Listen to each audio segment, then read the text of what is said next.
Les capsules patrimoine de Saumur, ville d'art et d'histoire. Aujourd'hui, je vous amène à l'église de Varennes-sur-Loire.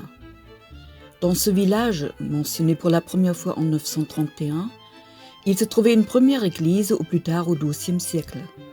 La paroisse se nomme Sancti Martini, mais attention, il ne s'agit pas de Saint-Martin de Tours, tellement connu et vénéré dans notre région, mais du moine Martin, dit de Vertou, un ermite du VIe siècle, nommé archidiacre de Nantes et chargé de convertir les gens.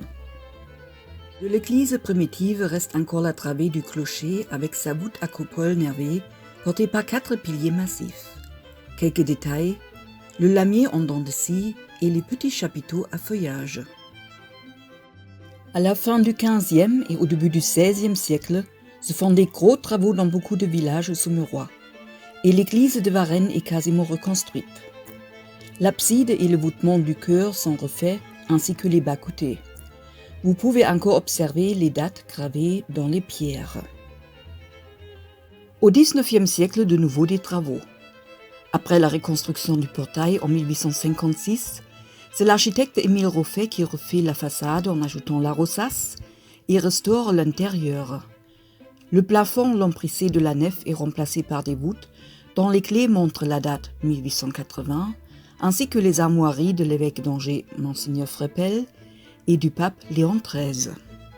À l'intérieur, vous pouvez, entre autres, découvrir un lutrin datant du XVIIe siècle, appartenant à l'abbaye de Fontevraud, avec des jolis détails sculptés.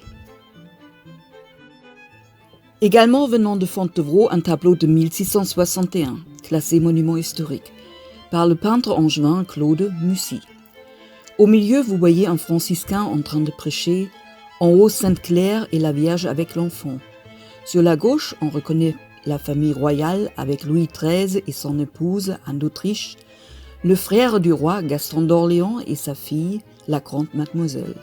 Et sur l'autre côté, les âmes du purgatoire.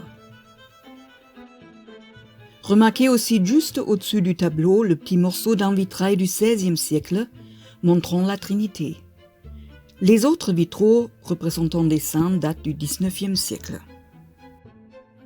Et la fierté des Varennais, l'orgue du XIXe siècle, inscrite au monument historique en 1995.